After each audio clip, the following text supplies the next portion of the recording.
Hello, all. This is the Casual Noob Gamer here. Back at you for another video. Oh yeah. Anyway, I want to address something that I had said and kind of thought that it's basically a correction of my thinking. The thoughts evolve over time. So we learn new information, we discover things, we research, and new hypotheses and thoughts all come about. So something I had said and thought was that with game key cards, that indie developers were going to be hurt this generation would switch to, because they're not going to be able to offer a completely on cart physical game. And now it's more a problem, I believe, for collectors and people who like to have that on cart. So they may not move towards the option of the game key card.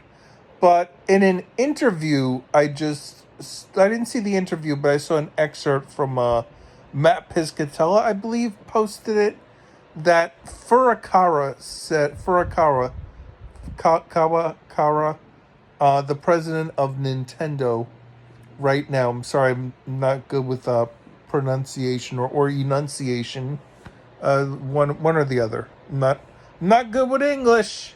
So let's use telepathy to talk to each other. Yeah. Anyway, so Furukawa basically said that the reason that they thought that, well, not one of the but one of the things about game key cards is it gives the opportunity for an indie developer to have a game on shelf space. But obviously, yes, that's correct. But if Nintendo wasn't having 64 gigabyte carts as the only option, and they had smaller sizes, then the indie developers would have that option. So yes, the game key card is a good option for indie smaller developers that can't afford in their budget. Like that's correct what I was saying, that I don't believe that the budget of these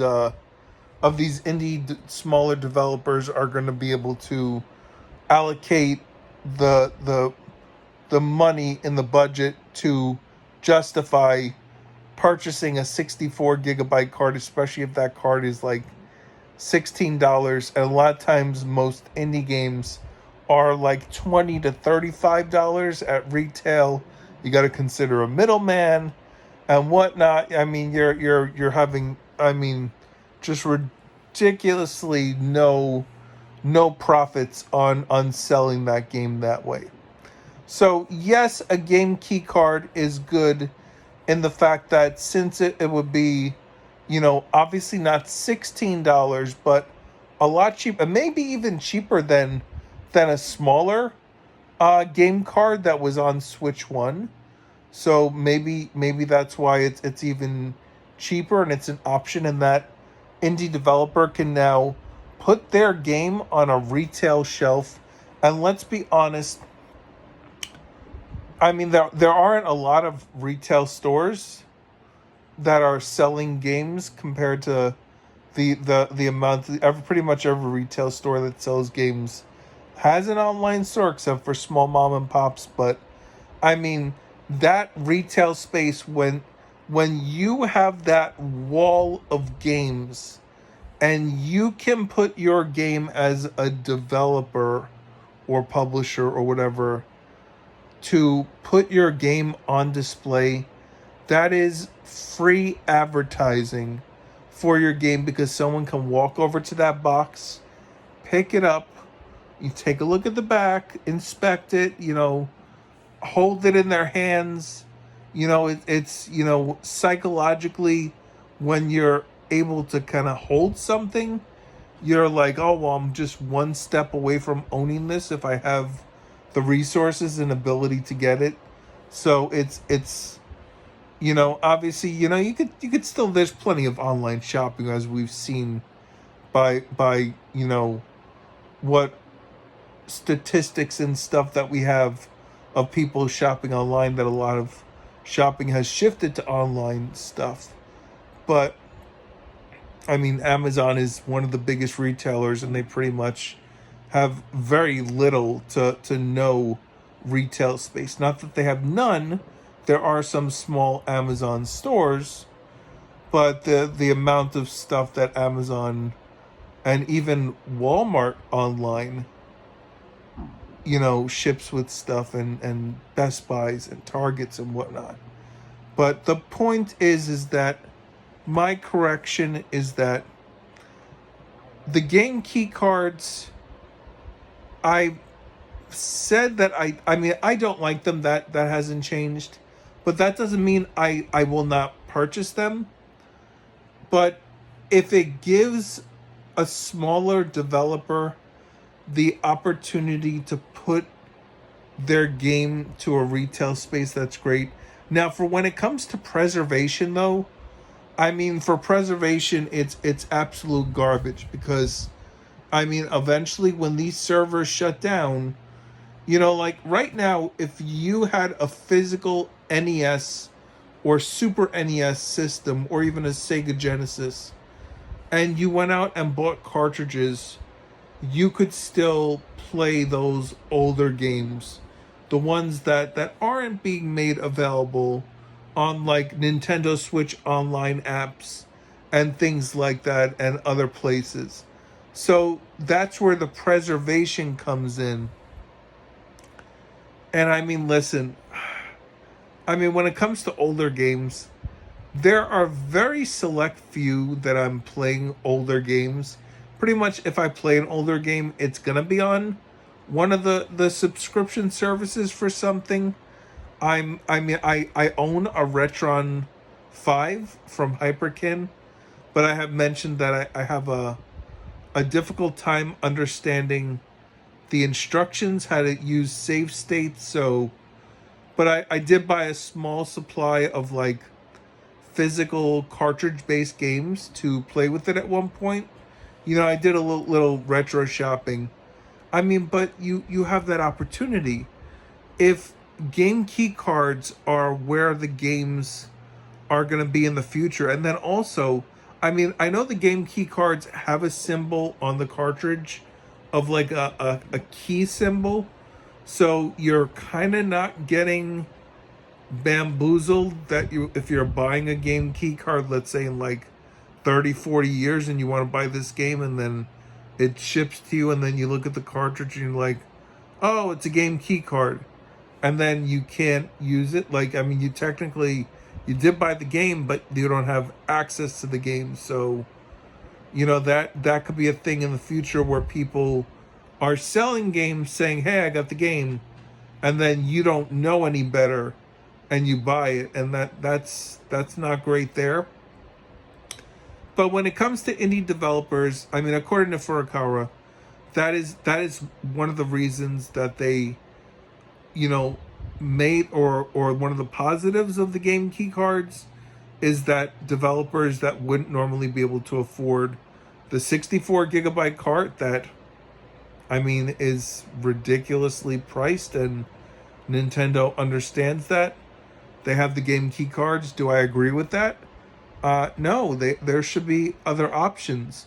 But I understand why they don't want other options, because if they're splitting what everyone who is paying for physicals is buying, and companies are still buying these smaller cards, then, developers are going to do what they did in Switch 1 generation, where they're going to say the game is on a card.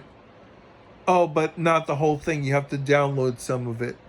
And it's just like, if you got to download part of it, you might as well download all of it, according to Nintendo. And, listen, the rules of kind of game preservation are, if you don't have the whole thing on the cart, it's not even worth it. Like, why are you spending? So that's why Nintendo doesn't have these smaller carts, or that they didn't push for the smaller carts because they just feel that if it's not all on the cart, then it's a waste. But I mean, certain games are not those file sizes. But there were developers in Switch One generation that kind of, I mean, I don't want to say abused it because I mean it's what it is, but like they took advantage of the fact of, oh well, I have a cartridge, here we go, I'll bring it to retail. So Nintendo's just saying, listen, if you're not going to put the whole thing on the cartridge, use a game key card. Now, obviously, for indie developers, I mean, I still say that it kind of hurts them that there's only one size cartridge for preservation. But for access to retail for indie developers that wouldn't have it otherwise, then yeah, it's a good thing because they're going to have it. But Nintendo is fixing a problem with a solution that they caused, and there are better solutions to the problem. But I understand if they make the smaller game key cards, then you're right back where you were with Switch One, where companies are going to be like, well, I'm not going to do it. And I think that Nintendo also wants the outrage from consumers to influence these publishers because Nintendo wants people to say that, oh, the games are, because Nintendo gets a cut of these games that are on their system. So they want consumers to buy games that are not published by Nintendo because Nintendo gets a piece of that. So if we're not buying games because a lot of people are pretty much protesting, although a lot of people are caving on certain situations, but there are people who are sticking with it. I mean, there are games that I have decided not to purchase because I'm like, you know what? I'll just get it digitally, and if I'm buying it digitally, I don't have to rush out and buy it day one. So I'll just get it when I'm ready to play it. And to be honest, there are only so many games you could play for the the time being. So until I'm ready to play the game, I mean, unless there's like a ridiculous sale, why would I buy a digital game day one?